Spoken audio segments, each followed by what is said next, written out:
Le site de glace Nicolas, c'est le premier site de glace au monde obtenu par présurage de pommes gelées. Parfait. Les concepteurs du site de glace, c'est les premiers à avoir la dénomination cidre de glace, le premier à être à la SAQ en 99. La cidrerie, donc, c'est une entreprise familiale. Mes parents ont construit la cidrerie en 94. De 95 à 98, mes parents ont fait les recherches et développement appuyés par l'Université Laval et Frappin. C'est vraiment bien, hein? Donc, les variétés de pommes, ça c'est... Principalement la McIntosh et la Cortland. OK, parfait. Les pommes qui mûrissent là, sur l'arbre, les pommes qui viennent à point. C'est bon, hein? Ça goûte les tartes aux pommes de nos grands-mères. C'est vraiment bon.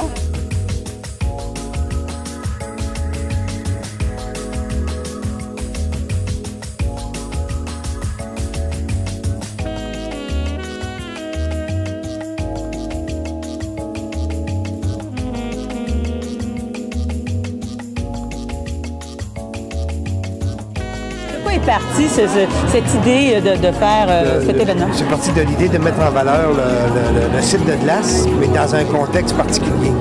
Et quand on déguste du cidre de glace dans un bâtiment, ça n'a pas la même particularité. Et ce qu'on voulait faire ressentir aux clients, c'était toute la notion de l'hiver québécois qui vient former le cidre de glace. Donc, allez vraiment comprendre comment le cidre de glace est fait par notre climat, climat québécois. Alors, le cidre de glace, c'est l'assemblage de notre pomme québécoise et du froid québécois. Notre terroir. Quel beau mariage. On a mis sur pied l'événement pour faire connaître les cidres de glace, pour aussi éduquer le consommateur pour les accords mets et cidres, et puis permettre aux petits producteurs qui n'ont pas nécessairement la chance soit d'avoir leur produit à la SAQ ou même peu d'espace à la SAQ, de faire découvrir leur cidre directement au consommateur. Puis le consommateur vient ici, déguste les cidres et parle directement aux producteurs. Il n'y a rien de plus charmant que ça. Ce qui est intéressant, on peut vraiment parler aux producteurs et voir de quelle façon les produits sont faits. Notre premier produit que je veux vous faire découvrir est disponible présentement à la SAQ. C'est cidre de glace Le Duc Piemonte 2007. C'est fait à partir d'aspartame à 60% et ampère à 40%.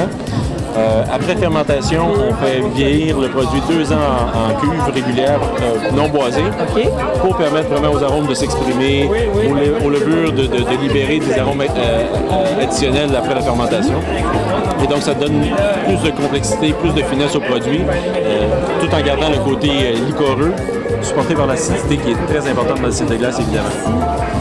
Donc, c'est fait par quel procédé?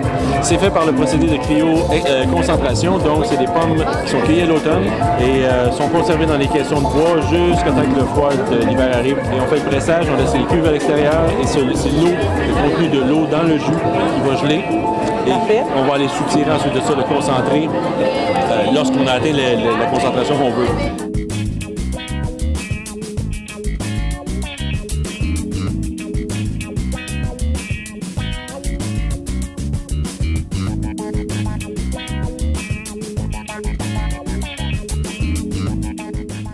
Un cidre de glace mousseux, avec vraiment des petites bulles fines. Les bulles chez nous, c'est quelque chose qu'on connaît bien parce qu'on fait beaucoup de cidre selon la méthode champenoise. Oui. Et conforme à la méthode comme les champagnes.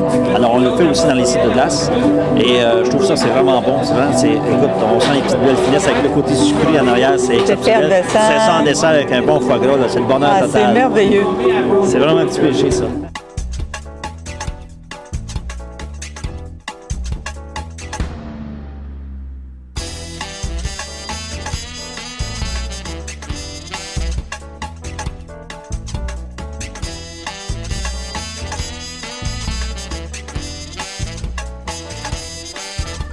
Cette cave-là ici, elle date quand même depuis, je dirais, une quinzaine d'années. OK, parfait. C'est l'autre partie de l'autre côté qui a été vraiment transformée. OK, parfait. Et puis, au fond, ce qu'on voit là-bas, on voit des bouteilles, là, mais oui. Bon, ben, c'est toute la méthode champenoise. Il y a 2 caveaux comme ça. Puis en arrière du caveau, il y a des entrepôts, parce qu'on n'a pas assez de place pour tout mettre des bouteilles. Des poudres, des 400 litres, puis ça nous permet de faire des assemblages là, de différentes barriques. Parce qu'il ne faut pas oublier que chaque barrique a son caractère. Oui. Et lorsqu'on va faire des assemblages, normalement c'est 5 barriques. Alors on doit assembler ça, on choisit nos meilleurs. Il y a des barriques qui sont plus aromatiques, d'autres sont plus neutres. C'est vraiment une science, cette partie-là.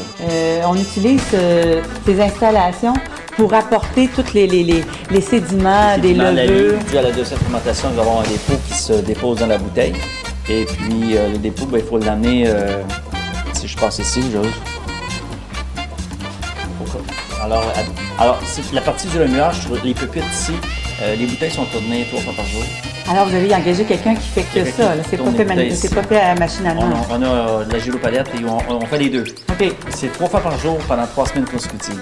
Comme ça, c'est fait à la main. Ils sont remis dans des fers pour le régorgement. Okay. Ceux qui sont dans les fers, on n'a pas à toucher les bouteilles, ça se fait sur la gélopalette. On va aller voir la gélopalette, vous allez voir un peu comment ça se fait. C'est vraiment beau. Donc l'avantage, c'est que ça se fait tout seul. Donc il y a 504 bouteilles par fer. Donc la gélopalette, c'est remis 1000 bouteilles par semaine. Donc c'est 51 000 bouteilles à peu près environ annuellement qui vont être faites ici. OK. Wow. Et les bouteilles sont tournées tous les jours, puis tout doucement, ça va monter jusqu'à la verticale. OK. Et ça peut prendre combien de temps vraiment d'arriver à la verticale? Une semaine. Elle tourne 24 heures sur 24, elle n'est pas syndiquée. Elle est loyale. Oui, c'est certain. C'est sûr que c'est plaisant, mais j'adore le petit côté, moi. Écoutez, autrefois, ici, la cave était pratiquement remplie de pupitres. Donc, pour des questions monétaires, aussi des questions pratiques, le gélopalette, maintenant, même en Champagne, est utilisé en adolescent. Mais on garde toujours le petit côté traditionnel. Oui, c'est toujours plaisant de voir. Oui, c'est un classique, c'est vraiment plaisant. La chambre d'embouteillage qui sert à faire nos produits, nos mousseux, et nos sites tranquilles et nos sites de glace. Donc, ce qui est intéressant, c'est que ça, c'est le jus de pomme qui est à l'intérieur. Il est tout congelé. Puis par nos froids naturels de nos hivers, le sucre de la pomme se trouve vraiment sur le côté de la paroi. Alors, lorsqu'on va ouvrir le robinet, c'est ce qu'on va avoir. Quand on ouvre le robinet, et voilà, on voit que c'est très sirupeux. C'est beau.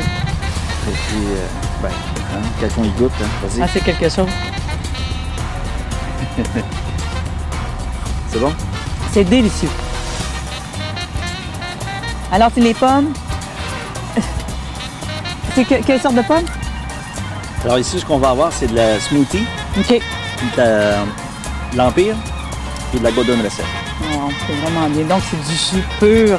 Pur naturel.